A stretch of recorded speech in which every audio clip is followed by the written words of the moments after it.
全国大专校院语文竞赛伫咧3月初10比赛，今仔日举办颁奖典礼。今年比赛选手有56间大专校院，总共142位选手，分做华语、台语、客语，也有原住民语，甚至是有一个演说和作文组分组来拼一个关节。教育部为着要鼓励这少年家讲母语，前3名除了有奖金以外，也会当优先去到公视台语台、客家台，或者是原住民台实习，希望会将把这本土语言传承落去。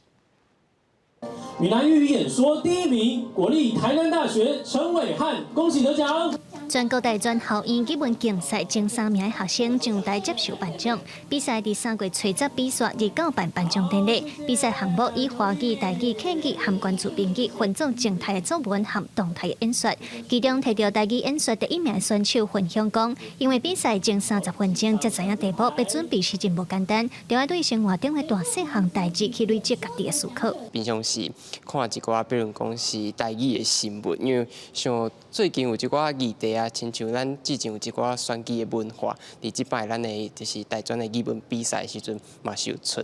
大专校院语文竞赛是以即时演说的形式，选手要准备5至6分钟的内容。台语演说第2名的董鄂表示，伊认为伫咧演说当中加入家己的故事，准备起来毋但较轻松，嘛较有特色，较会感动人。进前我会发觉我家己咧准备，可能有时阵咧讲的时阵较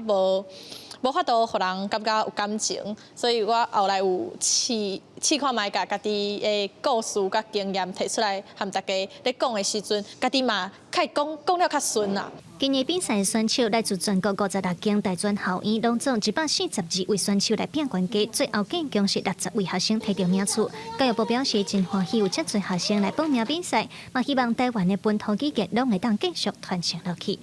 那因为我们是一个多族语的岛屿嘛，所以不管是闽、客、原，甚至也还有新住民国语。那在国家语言发展法的立基点上，我们都希望共存共荣。教育部为着要鼓励少年家讲母语，前3名的学生除了有奖金，嘛有优先到公司台语台、客家台和原民台实习工作的机会，希望会当互本土语言有继续生态创作的生命力。记者卢尚如、王兴忠、桃园报道。